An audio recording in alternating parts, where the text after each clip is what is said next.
his apartment before explaining anything to me. Like he was scared that somebody was gonna overhear our conversation. When we got up to his apartment, he was just pacing. Like he had no idea how to start this conversation. But when he finally spoke up, all he said was, "Listen, Doug, I know you're excited, but I'm begging you, please do not go. That man is not who you think he is." He was being so frantic and I could see tears welling up in this guy. This is a very interesting video. Very interesting video. And I will say the individual in the video is an amazing storyteller as well. The YouTube channel is Doggy Corrado. Okay, and the title of this one is, I wish I never went to this party. You know, I have a hard time digesting some of this. And at the same time, I'm a little bit torn between two opinions here. I'm wondering, is this really a true story? Is this a made-up story? Is he adding to the content? Is he adding a little bit more, too much salt and sugar? I don't necessarily know, but I don't see the reason why this will be a lie when you hear what is being said here. I'm not gonna say too much. I'm gonna sit back and enjoy the show. It's a 32 minutes video. This is mind-blowing stuff. Anyway, friends, link in the description below. Like and subscribe to the page. Click the bell icon for more. You know, you hear a lot about Hollywood and what are some of these people doing. It doesn't even shock me anymore. All right. Wherever God is not, I expect nothing but wickedness and evil doing. So that's just what it is. Anyway, friends, let's get into this video. Whew, brace yourself.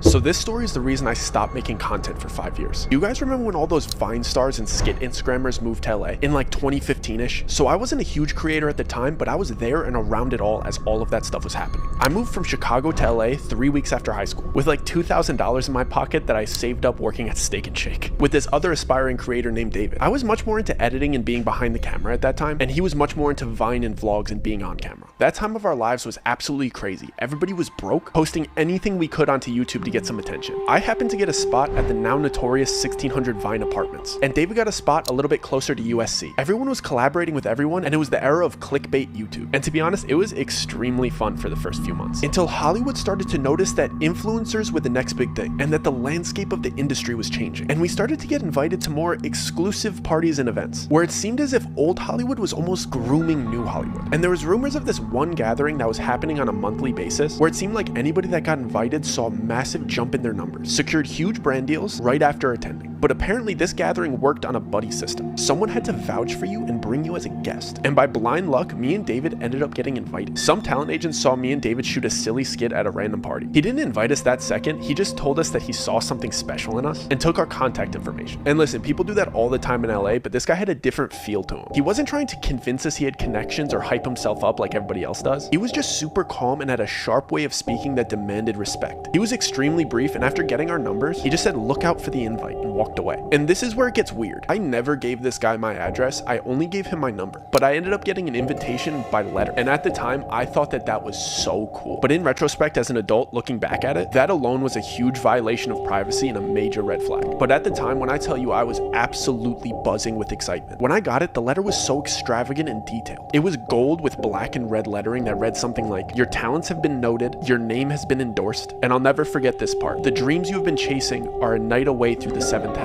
And the address was a beautiful home in Laurel Canyon that was set to happen that weekend. It also noted to not be a minute late and not to expect to leave before midnight. And at the time, it felt like the Willy Wonka golden ticket. And the excitement doubled when I got a text from David at the same time, in all caps saying, "Did you get one too?" I felt like our lives were about to change. And I was right. David blew up after this party, and I had to go into hiding. I felt like our lives were about to change. And I was right. David blew up after this party, and I had to go into hiding. When I tell you I was on cloud 9 leading up to that party, I mean it. I was so young and naive and delusionally optimistic. I truly believed that I was going to go to this party and leave rich, because it literally seemed like that was happening to the creators around me that attended. I was hyped. I've never been a braggy person, but when you're young and excited, you get consumed by good news and want to talk to your friends and peers about it. So everybody that I chatted with who I knew was a content creator and was in the know about this party, I couldn't help but to tell them. And all the feedback was positive and along the lines of, "Let me know how it goes," or "Can you try to get me into the next one?" And even some from bigger creators saying, "I'll see you there," with like a little smirk on their face, like they were pumped for me. Except for one conversation conversation with a creator that most of you probably know. This creator is an extremely positive guy, and he's one of the most wholesome, bubbly, genuine guys I met out there. And when I told him the good news, he looked at me like I told him a tsunami was headed towards the building. The usual joy that this man brought to every conversation turned into real fear and concern, and he made me leave the lobby and come up to his apartment before explaining anything to me. Like he was scared that somebody was gonna overhear our conversation. When we got up to his apartment, he was just pacing, like he had no idea how to start this conversation. But when he finally spoke up, all he said was, "Listen, Doug, I know you're excited, but I'm begging you, please do not go. That man is not who you think he is." He was being so frantic, and I could see tears welling up in this guy's eyes. But I was young, and I thought that I knew everything. I didn't even think the talent agent that sent us the invite was important. I was interested in the connections, and I didn't really care if the talent agent was shady, or if his intention was to sign me to a bad deal. I thought I'd just say no to any bad contract that he tried to send me, but still get to reap all the benefits of the party. So I tried to pry a little bit and ask follow-up questions, but all he gave me was, "I have a friend who went, and he hasn't been the same since he didn't cooperate. I don't know what he saw or what they did to him, but Doug, I do not want to see that happen to you. I don't know what he saw or what they did to him, but Doug, I do not want to see that happen to you." I start reassuring him that they won't make me do anything that I don't want to do. I don't even drink, let alone take any party favors. So peer pressure isn't much of an issue for me. I make up a lie to get out of the situation, because to be honest, I selfishly wanted to stay excited about this party, and I really didn't want to hear anything negative about it. So I jokingly told him that I'd text him when I got home, and that I had to leave to edit some videos tonight. What I was really doing was calling my dad to beg him for $100 to buy a rental suit. Mind you, we were all still poor, and I was living in an apartment that I could barely afford. My dad reluctantly sent me the money, and I immediately texted David to pick me up tomorrow at 5 p.m. so we could both get our suits before the party, and grab food before we head to the party at 11. When David picked me up the next day, he was so excited and in such a great mood that I had to hide my concerns from him, at least while we were shopping for the rental suits. I had to manufacture excitement because David always has his camera out, and I wouldn't just be spoiling the mood, I would be ruining the content that he was trying to record. So I went along with it throughout the shopping process. Our plan was to drop his car off at my apartment, walk to the In-N-Out Burger on Sunset Boulevard, eat, and then change into our suits in the bathroom and hop into the Uber, so we didn't smell like burgers. When we finally sat down to eat, I took that opportunity to bring up the warning that my friend gave me the day before in his apartment. I told him everything that he said to me and how scared he looked when he said it, and that I was feeling a little bit worried about going to this party. David cut me off before I even got to finish my sentence and firmly said we're going, and then went on a rant about how my friend is a jealous clout chaser and that he's just salty that his content isn't good enough and would never be invited to something like this. He said it in a half serious, half joking tone like he always does when he wants to get his way. Then he finished off by guilting me and saying, "Doug, don't ruin this opportunity for us. Please just get through this party for me." I'd never heard anybody talk about my friend that way, but I'd known David for so much longer, so I trusted his judgment. So I nodded my head and called the Uber. We changed in the bathrooms and hopped into the Uber, and David starts recording again, so I have to pretend to be excited again. But once we got off the side streets and started driving up Laurel Canyon, I started getting anxious and internally panicking. If you're not familiar with Laurel Canyon, it's filled with beautiful homes, but at night it's extremely dark and borderline freaky, especially when you consider all the history with the Manson murders in that area. Part of me feels like we're dropping ourselves off into a setup, but once we arrive, all of my worries get washed away. We pull into the driveway, and this house is beautiful and extravagant,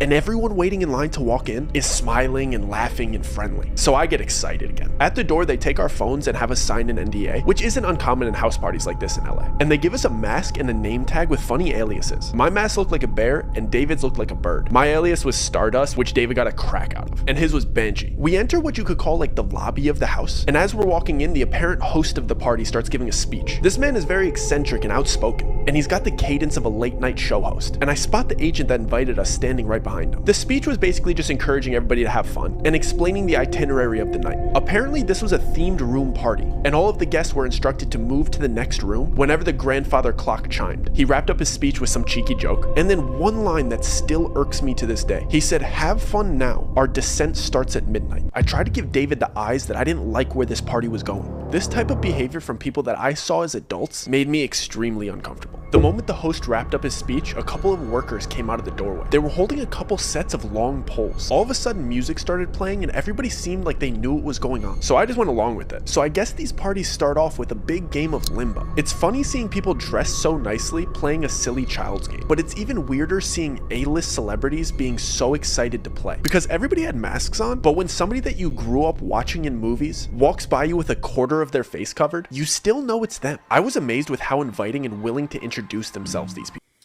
I'll tell you what, his storytelling ability is outstanding. Now, I don't know why this guy will be lying about this, because I've heard something similar. There was a movie called Open. Let me see if I can find this for you. There we go.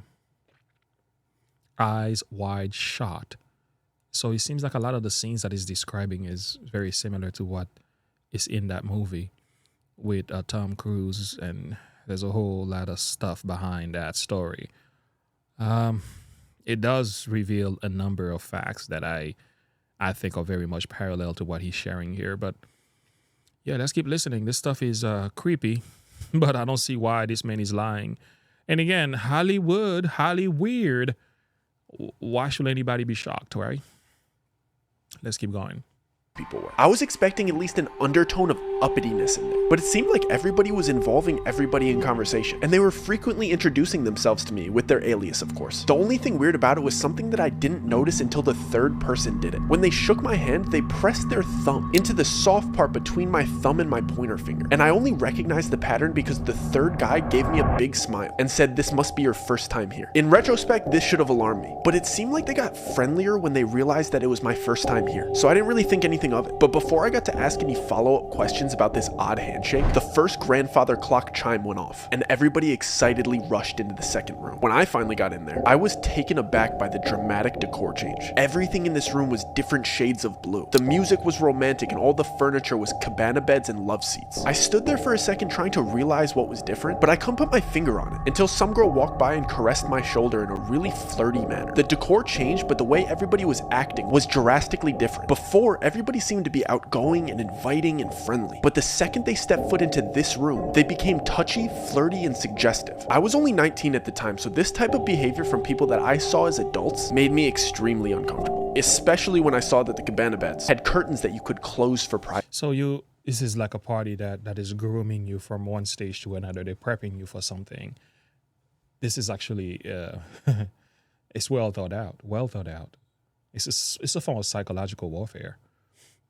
And I realized that these people weren't just being suggestive, they meant it. I tried to give David the eyes that I didn't like where this party was going, but he seemed to be really enjoying the female attention, so I was on my own. I basically stayed in perpetual motion and walked laps until the next chime went off, so I didn't have to sit next to anybody for too long and let them get too comfortable. The clock finally went off and everybody rushed to the next room immediately. The weirdest part was the people that were in the private sections didn't even bother redressing except for the mask. I was in no rush to get to the next room, but I could see into it over the crowd of everybody's head. The walls were bright orange, but the smells that were wafting in from that room were amazing. And when I finally got in there, it was like the Hogwarts feast. It was table after table of the most delicious spreads I've ever seen. There was full tables for seafood, full tables for meats, full tables of sushi, and an entire wall of spirits. I almost started enjoying myself again, until I saw the way these people were treating this food. They were disrespectfully biting chunks out of delicious prime rib roasts. They were just shoving copious amounts of high-grade sashimi into their mouths and eating caviar like it was cereal. The way that they were just grabbing with their hands and just spitting out things that they didn't like onto the floor ruined my appetite. At this point, I wanted nothing to do with these people. So I went up to the only familiar face in the room. The agent that invited me was the only other person not eating. So I approached him and lifted up my mask, so he'd recognize me considering we'd only met one time. Before I even got out my greeting or got my mask halfway off my face, he abruptly pressed my mask back into place and sharply said, "Mask stay on till the 6th room." He did it in a way that seemed like I was embarrassing him for not knowing the rules. So to ease the tension, I jokingly replied, "So we're only halfway there, huh?" He didn't laugh or make eye contact. He just dismissively replied, "I encourage you to engage in the festivities. A slow drip is better than a flood." He started to walk towards the door as a slow drip is better than a flood. Oh, wow. So that's not grooming. Yeah.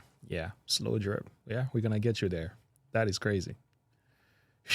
engage in the festivities. A slow drip is better than a flood. He started to walk towards the door as the clock chimed, for the next room like he knew it was about to go off. I didn't like that interaction at all. He's the one that invited me here, and he seemed to have no interest in talking to me. I just kept going over what he said the entire time while we were in the next room. This room was yellow and basically just a casino. I wanted to talk to David privately and let him know that I wanted to leave, but he seemed to just be caught up in the momentum of the party. Plus, there was a roulette table in the room, and David's freakishly good at roulette. So at this point, the winning streak that he's building is the center point of the party. I can't fully focus on what the agent said to me because I have to pretend to be excited about David's winning streak in a fake casino where you're not actually winning money. And like clockwork, the chime goes off. The entire party starts rushing to the next room again, and the vibe changes dramatically. I'm the last person to walk into the bright red room. This room didn't seem to have a specific activity like the others. It was just empty and bright red, and everybody was whispering to each other. For a split second, I thought it might be a big game of telephone or something silly like that, but as I started walking through and brushing shoulders with these people and hearing what they were saying to each other, I started questioning everything. The same people that I saw laughing and celebrating and eating together were whispering the most heinous, offensive comments directly to each other. I mean things that you wouldn't even say behind your friend's back, they were saying it to their face. I'm talking friendship-ending secrets and personal opinions about each other laced with envy and jealousy. I hurried to a quiet corner because I was sick of hearing everybody's dirty laundry after walking around for a minute and a half. And it all clicked. I knew exactly what this party was. I see the host ask the first person in line a question before having them repeat something that he said. When I tell you I am done with this party, I'm absolutely not doing that. All the dots start connecting in my head while everybody's being horrible to each other around me. I'm trying to recap the whole night and remember the order of each room to solidify my suspicions, but the chime for the next room goes off. This time, everybody gets eerily quiet and calm, like they got all of their venom out. The host of the party announces for all of the newcomers to come to the front. All of the attendees form a single file line in front of the next room's door. There's about 10 other newcomers in front of me and David, and the agent that invited us is standing to the left of the door, and the host of the party is standing to the right. The host has a pile of books on the table next to him. I see the host ask the first person in line a question and then grab a book based on his answer. He would present the book to the person and place a diamond-shaped metal symbol on top of it before having them repeat something that he said. Then he'd take their mask off and let them enter the next room. I couldn't make out exactly what he was doing until there was only 2 people ahead of me in line. The books were Bibles, Qurans, Torahs, and so on. He would ask the person, "And which one is yours?" Oh, you serious? That is crazy. That is crazy. I see where this is going.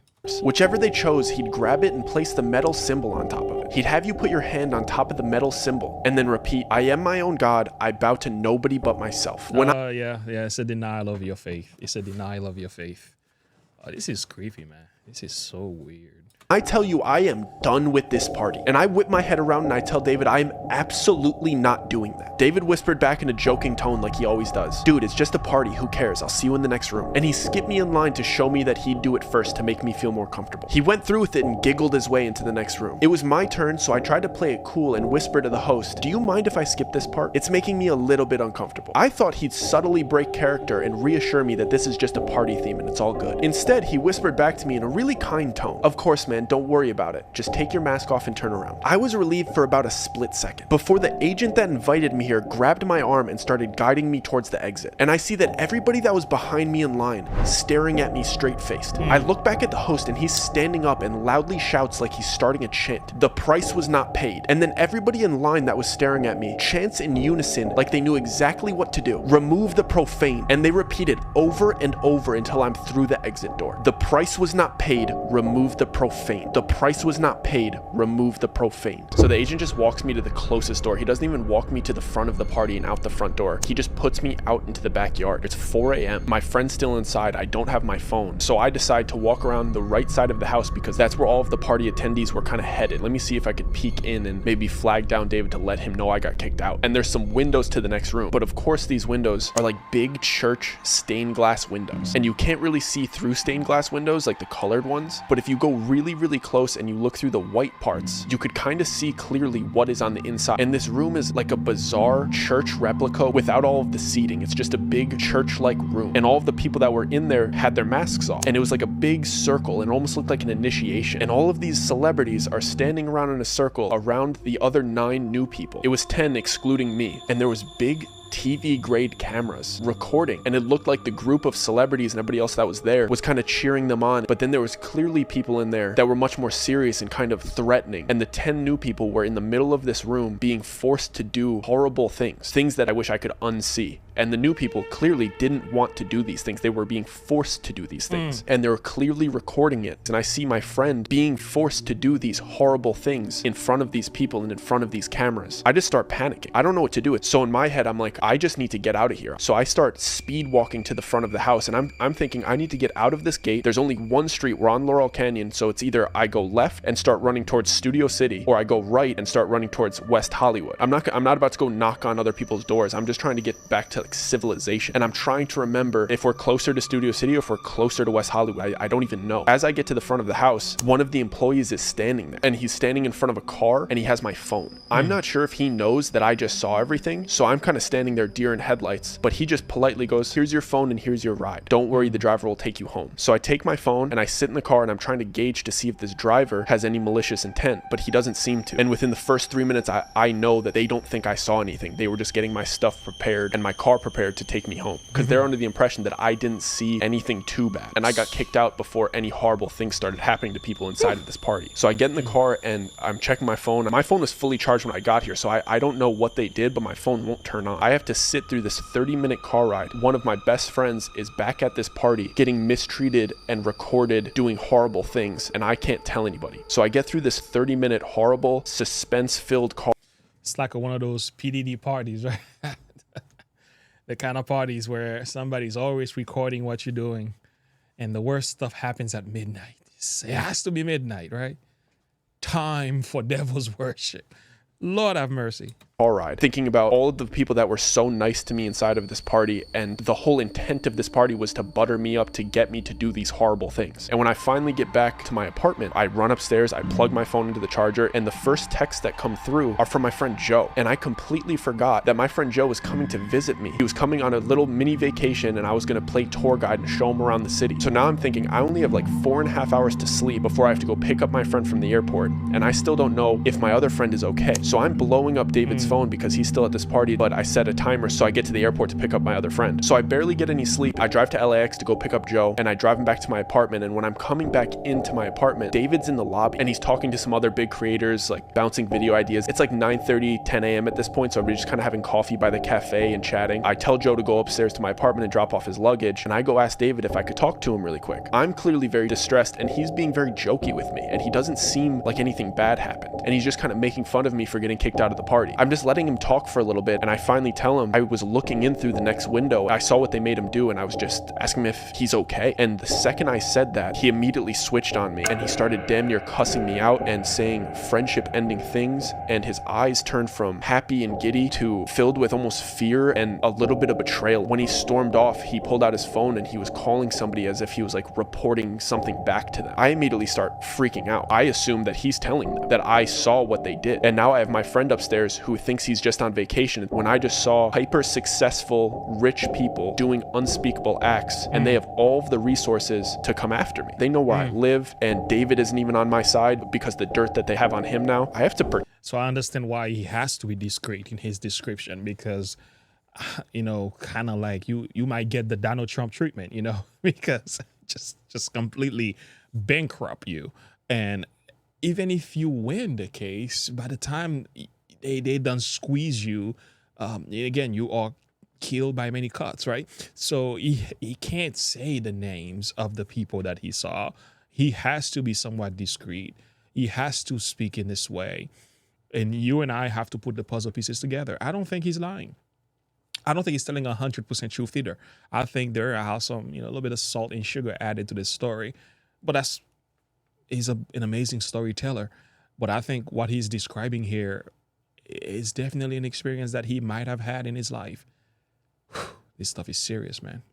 Pretend that everything's okay to Joe, because he flew all the way out here for a vacation, and I don't even really know how bad the situation is. I don't even know how to tell him about everything that happened the night before. And I promised Joe that we were going to go to Runyon Canyon this morning, so he goes and changes into hiking gear, and I drive him over to Runyon Canyon. We do the hike for a few hours, and when we come back and I check my mail, there's another letter from these people, and I take it to the bathroom because I don't even want Joe to see it, and it's a screenshot of the surveillance footage of me looking in through the window, and a little handwritten note, just a reminder of the worst mistake you've ever made. Curiosity killed the cat. And I start freaking out. I know that David just betrayed me and told them that I saw, and now they have proof that I saw. Now I'm just a walking liability to them, and now they're threatening me, and that was the worst mistake that I've ever made, and insinuating that curiosity killed the cat. I'm the cat, but it's still not enough to tell Joe about what happened. So I just go on with this charade, and I'm just playing tourist, bringing my friend around the city, and the first day nothing happened. And to this day, I firmly believe that the only reason they didn't do anything to me is because Joe was there with me that whole week, and he had just finished the police academy and he was officially a police officer. So I think me being with him is the only thing that kept me safe, because they weren't willing to do anything to a police officer. And I knew for sure they were keeping an eye on me the next day, because Joe asked me the night before if I had half and half for our coffees the next morning, and I didn't have any half and half, and he just jokingly said, who has coffee and doesn't have half and half? It was a conversation in passing, it was a joke, and the next morning we woke up and there was a full half and half in my fridge. And the only reason I noticed that is because Joe said, thanks for running out early and grabbing half and half, you didn't have to do that. I was kidding. I didn't go and grab that half and half. I knew that somebody was not only listening, but entered my apartment that night while we were sleeping. And then they started to do these things that only I would notice. Things that if you told anybody, they would look at you like you were crazy. Each night that we came home and we were just winding down and watching TV, I would go to turn my TV on and the remote control wouldn't work. And I would check the batteries, and the batteries would be switched from positive to negative and negative to positive. Like they came into my house and just flipped my batteries. I know that my remote control worked the day before, and they just needed me to know that they were in my house and flipped my batteries, just to let me know that they were invading my privacy on a daily basis. And then it started escalating to when I would take Joe to lunch, or we would pop to the grocery store, or we would go to the movies, and we would come back to the car and my left blinker would be on. They would just open my car and put it down, and every time we would come back to the car, my left turning signal would be on. It happened like 6 times. How can I tell anybody that somebody broke into my car and turned my left signal down? It's something that only I would notice. And I can't tell Joe because I'm not trying to scare him, and it's also something that I don't even think he would take seriously. He would probably say, you probably hit it down when you were stepping out of the car. And then things started to pick up. They started to do very specific things to me that weren't just by chance. We came home one day and I locked the door behind me like I was doing every time because I was super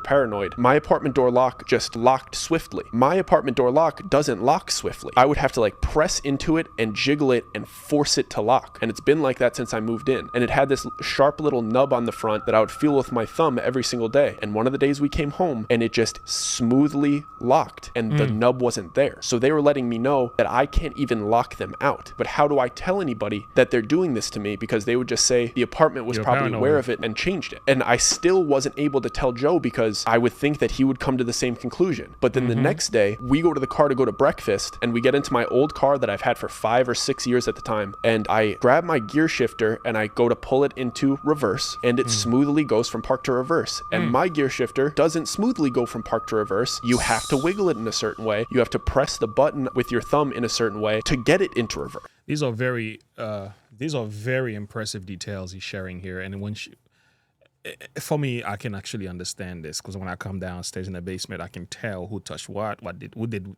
I can tell if somebody was in the office.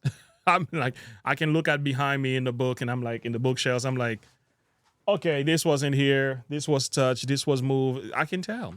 Oftentimes I don't really say anything about that, but I know what he's saying. I understand what he's trying to say. When you know what you know and you've been in it for a while, you've been doing it for a long time, you can tell when certain things are different. So I think these were things that were being done to him to drive him crazy. And you can't tell anybody anything like this because they will think you're paranoid.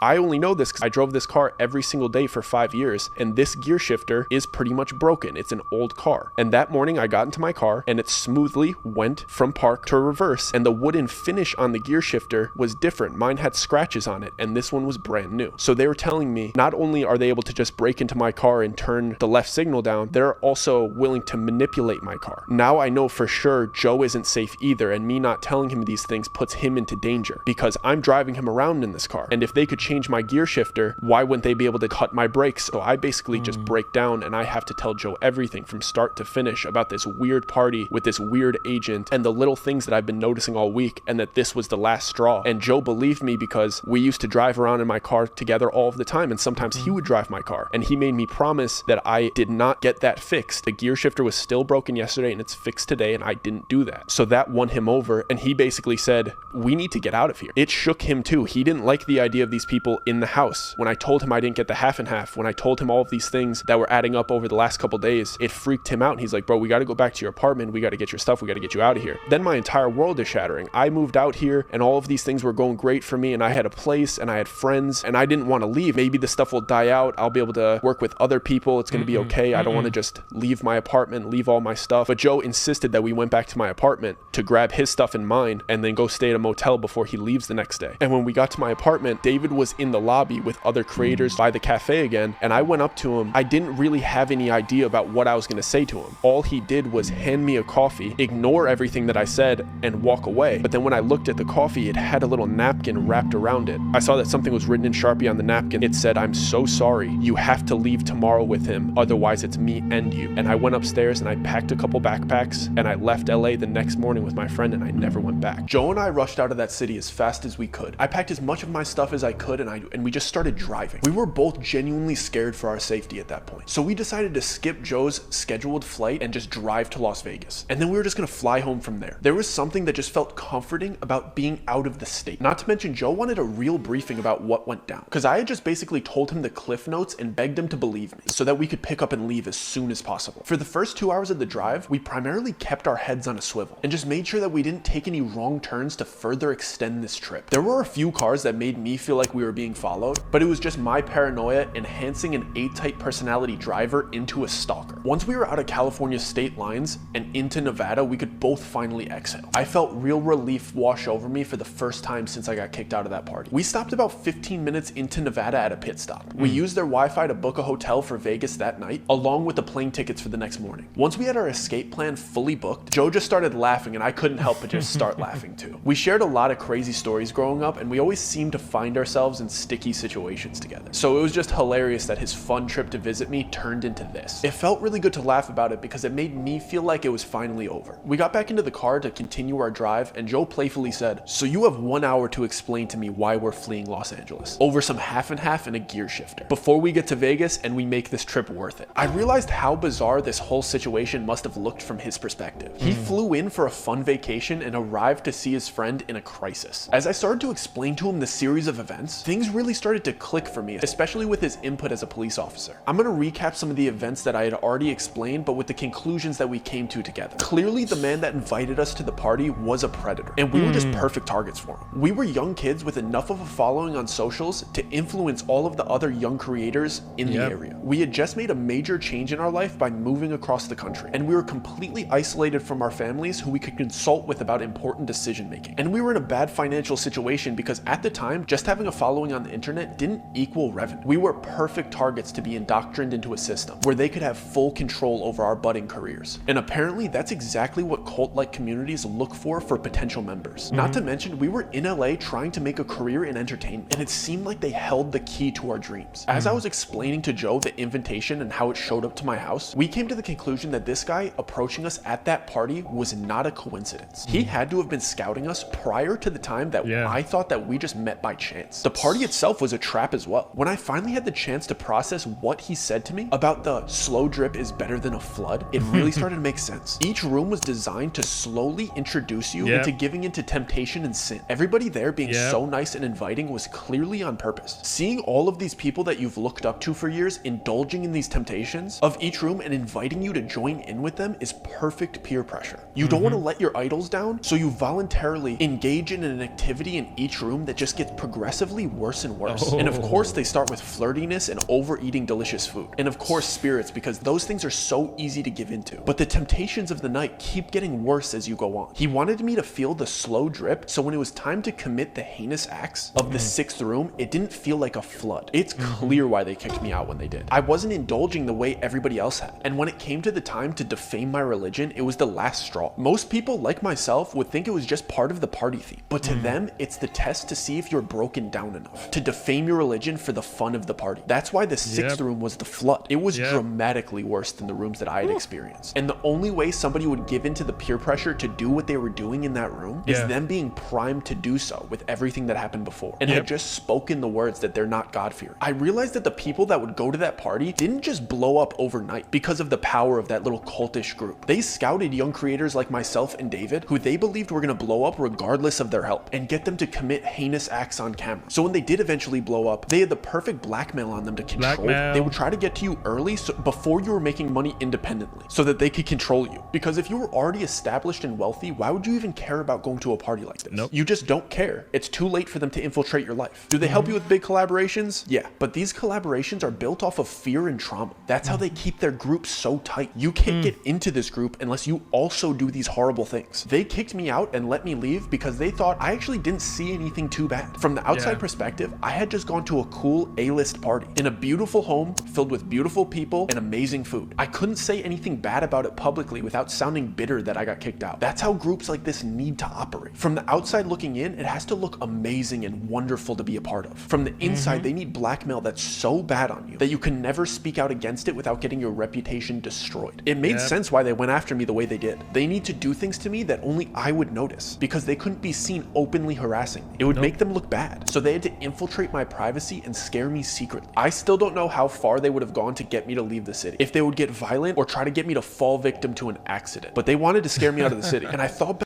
They would have said, oh, he canceled himself, right? Jeffrey Epstein himself. Yeah. All of a sudden, right? He took some medicine or something. He just did it to himself. Yeah, of course.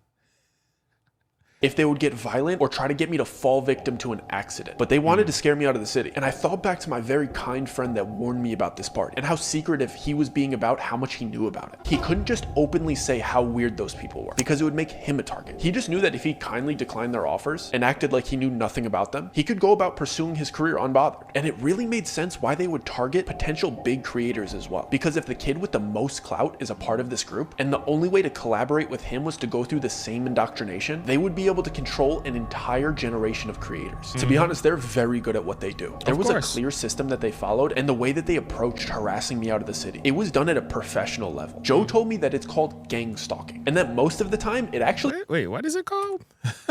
Please educate me. It was done at a professional level. Joe told me that it's called gang stalking and that most of the time it actually isn't happening. And what I mean by that is most of the time that somebody reports that a crime like this is being committed, it's actually a paranoid schizophrenic having an episode. So they harass you in a way that even the police department would consider it a mental disorder, opposed to gang stalking. Everything about the way these people operate is cult-like, and everything that they do is intentional. I was never even a conspiracy theorist or anything like that, but my perspective on show business in Hollywood completely changed on the way to Vegas. All the dots connected, and I saw how truly evil some people in that industry actually are. And when I got to Vegas, I started to see how openly they show it. I know I've spent this whole time talking about how secret and exclusive this party was, and how everybody that knows about it has their lips zipped shut, but when we had arrived at our hotel near the strip, I started looking around at the big signs and promotions, and they really don't hide it. There was cultish symbolism in all of the music, live performances, and movie trailers. What used to look like just cool designs and eccentric artists was blatant symbolism for what was actually going on. I will never look at showbiz the same after that. I'm extremely happy being an independent artist, safe in the middle of the country away from those cultish hedonists. I never received another letter or heard from David again, but what I can tell you is that everybody that was affiliated with that group became massively famous, but everybody involved fell as hard as they ascended and have had even more massive controversies. And to anybody pursuing a life in the arts or social media, do not fall into this trap. They will promise you everything that you've ever wanted, but they'll take it away whenever they please. And I promise you will hurt the people around you in the process. Welcome to the society. This was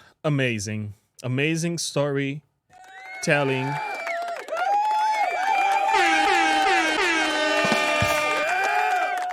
Amazing storytelling ability. And the creepiness is actually very captivating. But the story is wild. I mean, this stuff is very believable. You know what I'm saying? It's very believable because I've heard similar stories of many other people who's been involved in these parties. You know, the PDD situation that's going on right now and just what's happening there, the recording, the masking, and, you know, all of that stuff. You know, this is highly weird, man. It's what they do. I'm not shocked by it. I think this is great. I'm going to put a link in the description below. Make sure you check out this man's YouTube channel. He's doing a good job here, man. This is good stuff. He's revealing a number of things. And again, I'll tell you what, that's why I'm a Christian.